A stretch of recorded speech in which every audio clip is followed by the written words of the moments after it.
Welcome to daily CH. मैं अनिकेत हूँ और मैं भी एक सी एस्पिरेंट हूँ, बिल्कुल आपकी तरह। मैंने भी कन्फ्यूज़न देखा है, ओवर थिंकिंग मुझे भी फील हुई है, रैंडम स्ट्रेटजी फॉलो करते करते टाइम भी बहुत वेस्ट किया है। डिफरेंस सिर्फ इतना है दोस्तों, मैंने डिसाइड किया है प्रिपरेशन रैंडम नहीं होगी, सिस्टम के साथ होगी। इस चैनल पर आपको मोटिवेशन नहीं मिलेगी, आपको मिलेगा एग्जीक्यूशन फ्रेमवर्क। अगर आप मई या सितंबर 2026 टारगेट कर रहे हो तो यह वीडियो आपके लिए रोड मैप है। और साथ ही मैं अनाउंस करूँगा एक पावरफुल सीरीज़ जो आपका लॉ सब्जेक्ट स्ट्रॉन्ग बना देगी। तो चलो वीडियो स्टार्ट करते हैं। दोस्तों, सबसे बड़ा सवाल यही है कि स्टार्ट कहाँ से करें, कितने घंटे पढ़े, सेल्फ स्टडी या कोचिंग करें, और सबसे इम्पोर्टेंट 300 प्लस पॉसिबल है या नहीं।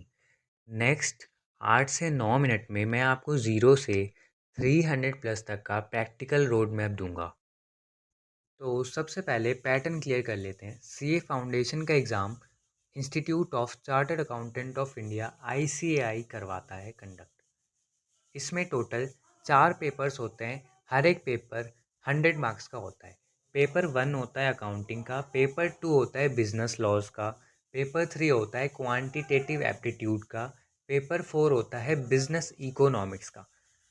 पास होने के लिए आपको हर एक सब्जेक्ट में 40% मार्क्स चाहिए होते हैं एंड 50% ओवरऑल चाहिए होता है। मतलब 400 में से आपके कम से कम 200 मार्क्स तो होने ही चाहिए पास होने के लिए, और हर एक सब्जेक्ट में 40 मार्क्स मिनिमम होने ही चाहिए। लेकिन अगर आप सीरियस एस्पिरेंट माइंडसेट रखते हो और सेफ जोन में रहना चाहते हो तो कम से कम आपको 300 प्लस स्कोर करना ही पड़ेगा। ये आपको मान के चलना है कि मुझे इतने तो लाने ही लाने हैं, तब आप सेफ ज़ोन में रहोगे। सबसे बड़ी मिस्टेक हम क्या करते हैं, 5 अलग अलग टीचर्स को फॉलो कर लेते हैं, 10 अलग अलग टेलीग्राम ग्रुप्स को ज्वाइन कर लेते हैं और खुद ही कंफ्यूज हो जाते हैं। लास्ट में कुछ नहीं बचता स्ट्रेस के अलावा। तो सबसे पहले हमें ये ध्यान देना चाहिए कि हम सिर्फ एक ही सोर्स से पढ़ाई करें। तो मैं तो आपसे बस यही कहूँगा कि आप आईसीएआई के मॉड्यूल को ही कंप्लीट करो। वही हमारे लिए सब कुछ है, वही हमारे लिए गीता है। इसके बाद मैं आता हूँ, आपका स्टार्टिंग कॉम्बो क्या होना चाहिए। मतलब आप मॉर्निंग में क्या पढ़ो, इवनिंग में क्या पढ़ो। मैं अपनी बताऊँ तो मैं अपने रूटीन में ये फॉलो करता था कि मैं सुबह मॉर्निंग में लॉ को पढ़ता था, बिजनेस लॉ पढ़ता था, क्योंकि उसको याद करना, उसको समझना मेरे लिए सुबह ही आसान रहता था, क्योंकि मैं इवनिंग में उसको नहीं पढ़ पाता था। तो मैं मॉर्निंग में बिजनेस लॉ पढ़ता था, इवनिंग में अकाउंट पढ़ता था। मेरे कहने का ये मतलब है कि आप या तो एक थ्योरी एक प्रैक्टिकल रख लो मॉर्निंग में, और एक थ्योरी एक प्रैक्टिकल रख लो इवनिंग में, जैसा भी आपको सूट करे। अगर आप मई 2026 टारगेट कर रहे हो तो अप्रॉक्स 2.5 मंथ्स आपके पास अवेलेबल हैं। लेकिन अगर आप सितंबर 2026 टारगेट कर रहे हो तो अप्रॉक्स 6 to 7 मंथ अवेलेबल हैं आपके पास। तो दोस्तों, प्रिपरेशन को अपनी 3 फेजेस में डिवाइड किया करो। फेज़ 1 कॉन्सेप्ट के ऊपर है। 3 to 4 मंथ्स आपको बस कॉन्सेप्ट पे ध्यान देना है। क्लैरिटी बिल्ड करो, नोट्स बनाओ, सारे इलस्ट्रेशन सॉल्व करो, लॉ को अच्छे तरीके से समझ लो। नेक्स्ट आता है फेज़ 2 कंट्रोल्ड प्रैक्टिस। इसमें आपको जितनी ज़्यादा से ज़्यादा हो सके ना प्रैक्टिस करनी है, क्वेश्चन सॉल्व कर रहे हैं, अकाउंट्स के हो गए, मैथ्स टाइमर के साथ लगाना, मैथ्स को अपने क्वांटिटेटिव एप्टीट्यूड के सब्जेक्ट को टाइमर के साथ लगाओ।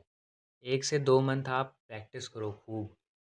नेक्स्ट आता है फेज़ 3, इम्पॉर्टेंट है, बहुत इम्पॉर्टेंट है, revision plus mock. Last 2 months आपको रिवीजन पे पूरा ध्यान देना पड़ेगा। मिनिमम आपके 3 फुल रिवीजन होने ही चाहिए। और जो ख़ास बात है, जो काफ़ी सीए फाउंडेशन के एस्पिरेंट भूल जाते हैं या फिर नहीं कर पाते या इग्नोर करते हैं, वीकली मॉक। हर मॉक के बाद रिटन एनालिसिस तो बहुत ही ज़्यादा ज़रूरी है। ये याद रखना कि मॉक देने से ज़्यादा इम्पॉर्टेंट है मॉक को एनालाइज करना। ठीक है, तो वीकली मॉक आपको ज़रूर देना है यार, ज़रूर भूलना मत इसको। तो दोस्तों, अब आते हैं 300 प्लस एडवांस्ड स्कोर फॉर्मूले पे। अगर आप 300 प्लस टारगेट करना चाहते हो तो सब्जेक्ट वाइज टारगेट फिक्स करना चालू करो। जैसे कि अकाउंट्स में 70 प्लस, लॉ में 65 प्लस, मैथ्स में 65 प्लस, इकोनॉमिक्स में 70 प्लस। अगर आप इन सब का टोटल करोगे तो ये अराउंड 270 के आसपास आएगा। लेकिन देखो, जो आपके स्ट्रॉन्ग सब्जेक्ट्स हैं ना, उसको 75 पुश करने की कोशिश करो, और जो वीक सब्जेक्ट हैं उसको 55 से नीचे मत जाने दो। क्योंकि अगर आप 300 प्लस स्कोर करना चाहते हो ना, तो आपको टारगेट तो फिक्स करना ही पड़ेगा, और उसी हिसाब से आपको पढ़ाई भी करनी पड़ेगी। देखो, गेम सिंपल है, बैलेंस, प्रैक्टिस और रिवीजन, ये तीनों होना ही चाहिए। देखो, सबसे बड़ा सीक्रेट तो ये है कि लॉ अगर स्ट्रांग होगा ना आपका, तो ओवरऑल स्कोर स्टेबल रहेगा। लॉ को पीछे मत छोड़ो, ये मत सोचो कि लॉ बाद में कर लेंगे। अगर लॉ में टेंशन हो रहा है ना सबसे ज़्यादा, तो लॉ को अपनी मजबूत सब्जेक्ट कर लो, अपने मजबूत सब्जेक्ट की तरह बनाओ उसको। लॉ को पीछे मत छोड़ो, लॉ को साथ में रखो। तो दोस्तों, अब एक इम्पॉर्टेंट अनाउंसमेंट, मैं इंस्टाग्राम पर एक सीरीज़ स्टार्ट करने जा रहा हूँ, बिजनेस लॉ इन 60 सेकेंड्स। इसमें हर दिन एक सेक्शन, एक कॉन्सेप्ट सिंपल लैंग्वेज में, एग्ज़ाम ओरिएंटेड एग्जांपल्स के साथ मेरे चैनल इंस्टाग्राम पर डेली CAH पर मिलेगा।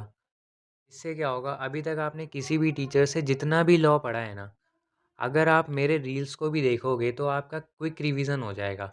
इससे आपको सेक्शंस याद होने लग जाएंगे। और ये जो मैं रील्स बनाऊंगा, ये जो मैं सीरीज स्टार्ट करने जा रहा हूँ, इसमें मैं उन्हीं सेक्शंस को रखूँगा जो एग्ज़ाम पॉइंट ऑफ व्यू से इम्पॉर्टेंट हैं, और जो मेरे को भी समझने में मुश्किलें आई थी, लेकिन मैं उन्हीं सेक्शंस को एक्सप्लेन करूँगा इन 1 मिनट, और वो भी बिल्कुल ईजी वे में। तो प्लीज़ डेली सी एज को फॉलो करो, और वहाँ से क्विक रिवीजन करना चालू करो। देखो, लॉ जो है ना, वो रोट लर्निंग सब्जेक्ट नहीं है, इसमें आपको स्ट्रक्चर प्लस क्लैरिटी दोनों ही चाहिए होते हैं। तो प्लीज़ लॉ को पीछे मत छोड़ो, लॉ पे ध्यान दो। अगर लॉ आपको लगता है टफ, तो अब नहीं लगेगा। तो दोस्तों, अगर आप मई या सितंबर 2026 एस्पिरेंट हो, तो कमेंट सेक्शन में कमेंट करो 2026 रेडी। ये चैनल सिर्फ मोटिवेशन नहीं देगा, एग्जीक्यूशन सिस्टम देगा। नेक्स्ट वीडियो में हम स्टार्ट करेंगे बिजनेस लॉ इन 1 मिनट, तो देखना मत भूलना। और चैनल को सब्सक्राइब करो डेली CAH को, और आज से प्रिपरेशन को सीरियस मोड में डालो। गेम अब स्टार्ट होता है।